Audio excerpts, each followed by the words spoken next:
And we're back with some more projects Zomboid trailer trash. Okay, and thus begins the grueling task of emptying this trailer. Yeah, I took way too much ammunition on this run. I vastly underestimated the amount of zombies that would be guarding those warehouses. I didn't even need to build an outpost. It was pretty swift.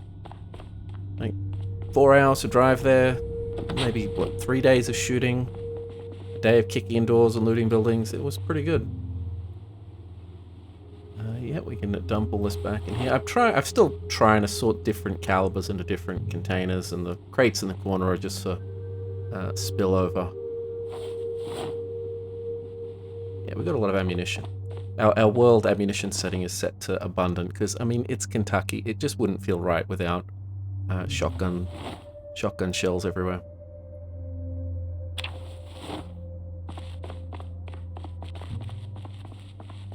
Okay, I grabbed a bunch of socks to use as more sheet rope or, components.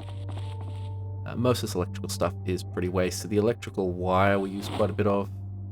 We'll need some of that to rig up these new solar panels. Now the nails, that's what we went for. 16 boxes of nails. That's cool. That will let us build out the adjoining building, maybe even do some more work around the perimeter of the base. Yeah, that's good. It's a lot of nails. Now, if we need more nails than that, then... Oh, wow, that's a lot of metal. It's a lot of metal. If we need more nails than that, I'll have to start thinking of which warehouses we haven't raided yet. Warehouses or storage lots. Obviously, Louisville is entirely untouched. But the thought of going all the way to Louisville just to get some nails is... that's pretty scary. The roads there are kind of thick. Difficult to drive through without really damaging the car. We did drive to the military base once. Searching for a backpack. I don't know if it's the backpack we're wearing now. Could be.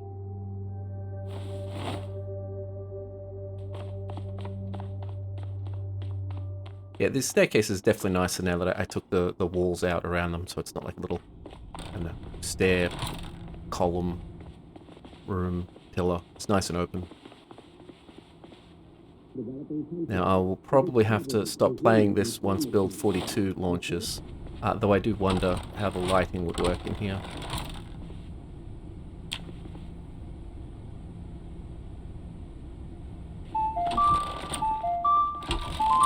Okay, it is the 8th of December.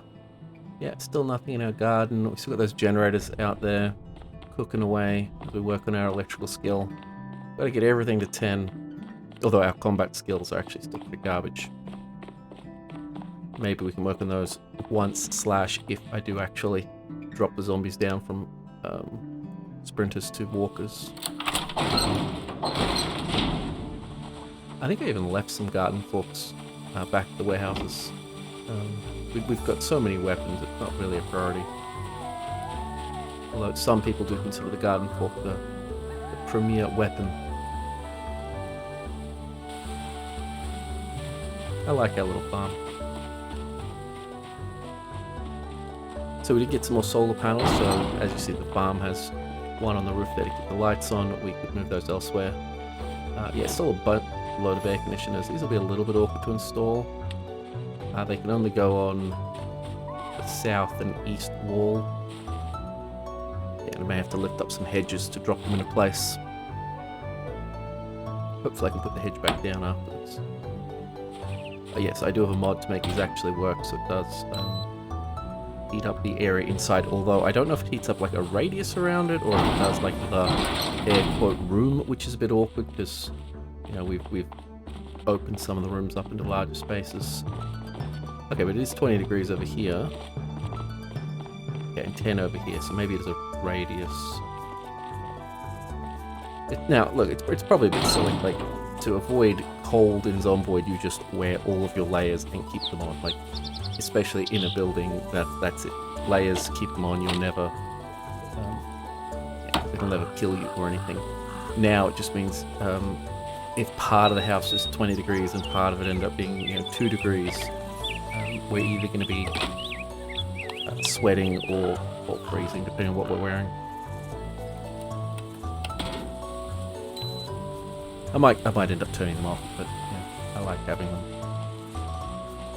I'll check how much electricity they actually use too at some point. I'll have to head upstairs for that. Yes, I do like to keep the door closed, even though we're inside a perimeter and there's no zombies anywhere near us. You're not paranoid. They really are trying to get you. And how's that new 28 years later trailer? That looks pretty good.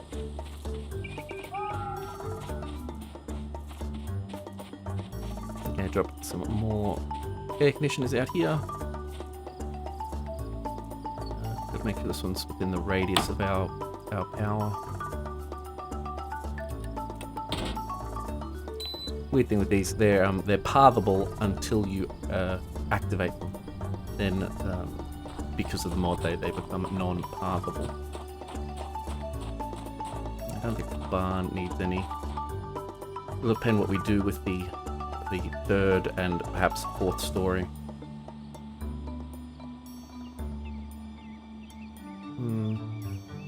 Yes, we've got a solar panel at the front there with some lights powered off it as well. We've got one up on top of the barn.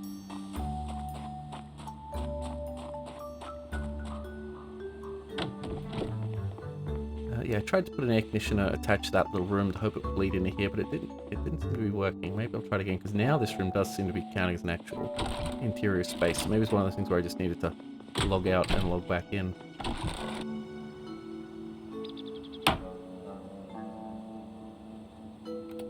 We've already got one of these over by the bathroom.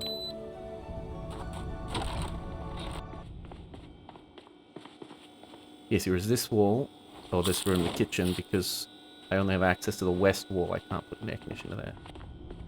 I'm assuming, I mean, I could probably, I don't know if I hang it inside, would it work? It shouldn't. Yeah, so this generator only turns on when the solar grid runs out of power. Okay, yeah, those air conditioners are using up quite a bit of gas. It's not the gas that's a problem. I mean, we have spare gas, we have a gas station nearby. It's just I'm lazy and I try to run everything off the solar. And look, it's particularly funny to be worrying about gas efficiency when I have like 16 gas-powered generators just cooking away in the southeast corner of the base. Yeah, but yeah, I think I'll turn these air conditioners off.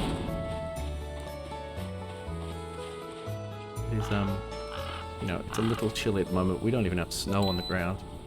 A couple more weeks and maybe we'll get some snow for Christmas. Yeah, see, all those things are actually still active and bubbling away. Hey Rick, how you doing?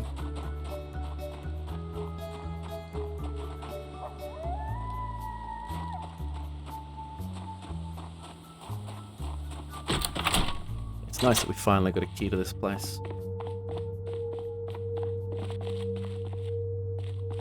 Okay, what else have we got to move?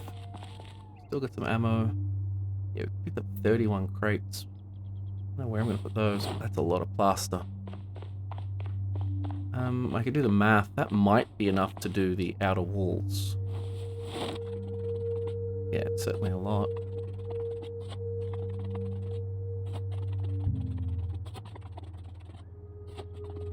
We'll use bags of plaster as sandbags. Not that sandbags are actually particularly useful.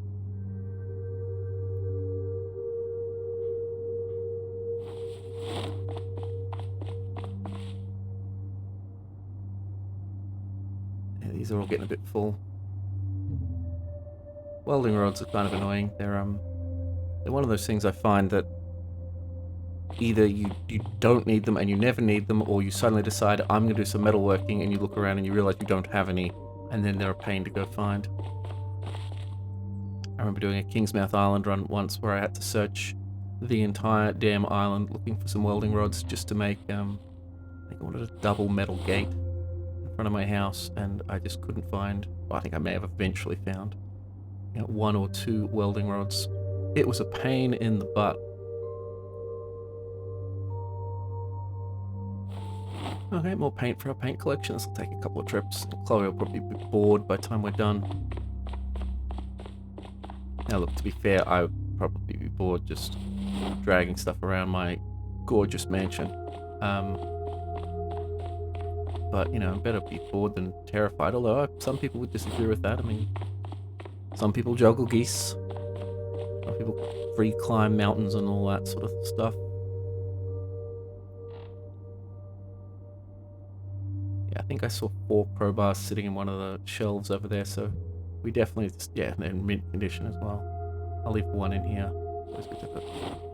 Well, you don't really need a spare crowbar. It's not like it's going to suddenly break on you. I guess if you really are using it as a primary weapon. And look, it's a good weapon. What we're carrying in our #1 slot.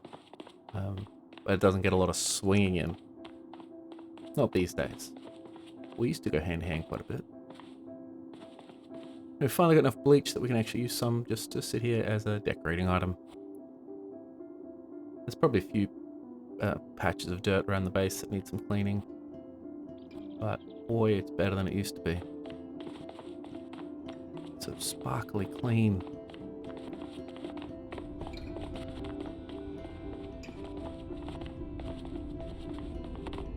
Now you gotta drop off some paperwork. Yeah, Chloe's bored.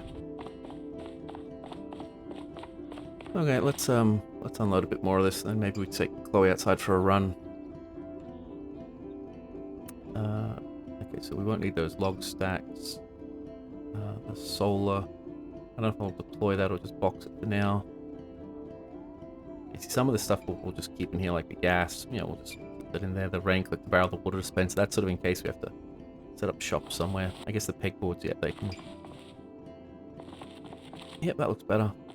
I mean, this room is still probably my least decorated room. It'd be nice if you could actually, like, equip tools to those and then, like, fill up preset slots. That'd be kind of cool. Probably a mod. There's a mod for everything. This room doesn't get a lot of use, but I like it. Yeah, I'm kind of glad that I can't put, like, security cameras around the place, or I would just sort of sit there looking at the monitors, just scanning empty driveways and patches of forest, like a paranoid lunatic.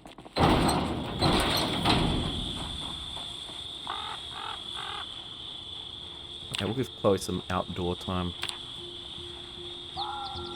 It's yeah, easier than reading books and stuff.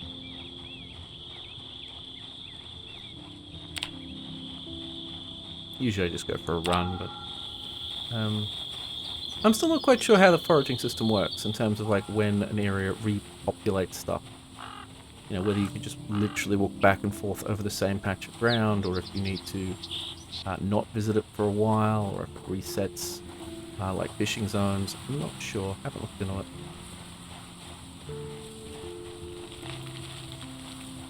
Maybe I should Google to see if someone else has looked into it. Now, I'm pretty sure if you are combat walking through hedges, I'm pretty sure you can't get ripped up by the hedge. But, oh, look, my party stuff. Oh, and a little frog. And another little frog. Okay, I think I remember putting a bunch of frogs here. Yeah, okay, there's another one. Yeah, we just put a bunch of frogs here. They're kind of weird because, like, you can eat those. They don't rot. They'll stay there forever, and you just, yeah, pick them up and eat them if you need it.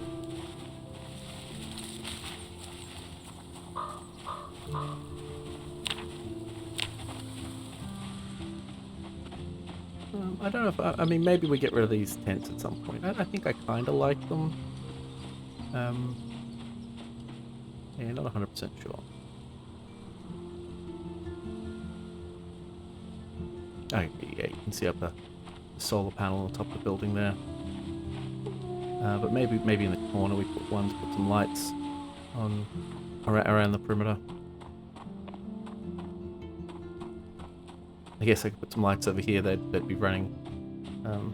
The generators would be powering them. And look, that's also something we could always do if I wanted to put lights around the outside and have them powered. I could just actually deploy those generators to various locations. I guess well, yes, we've got some lights here. I was going to say, I'd be concerned that the the generators might blow up, but they'd run out of gas first. Yeah, just think about how... Well, the radius of power, I think it's 20 squares. If you put it right in the corner, you sort of only get 1/4 of its circle. If you put it back a bit, you get more of it, but then I have to build it right where that sort of blue truck is right now. I don't know. Maybe I'll actually take this offline and do some measuring and planning stuff out. I feel like I don't use this elevator much anymore. Don't spend much time up on the roof anymore. I miss it. It's a nice roof. Oh, now tobacco is starting to dry. That's cool. That's all the tobacco we got from that big harvest. We'll we'll do another crop as soon as winter passes. I mean, we can put it in the ground now. It's not like Zomboid really manages its seasons like that. But I'm happy for Chloe to not farm over winter. But no, that's good. It means, yeah, we're officially off the cigarettes for good. As in, we're off the ones the zombies are dropping. We're growing our own stuff. Okay, well, the truck is mostly unpacked, so I think I'm going to leave it there. Maybe I do some more construction next. I don't know. Either way, you have a great day, and I hope you enjoyed the episode, and I'll see you on the next one.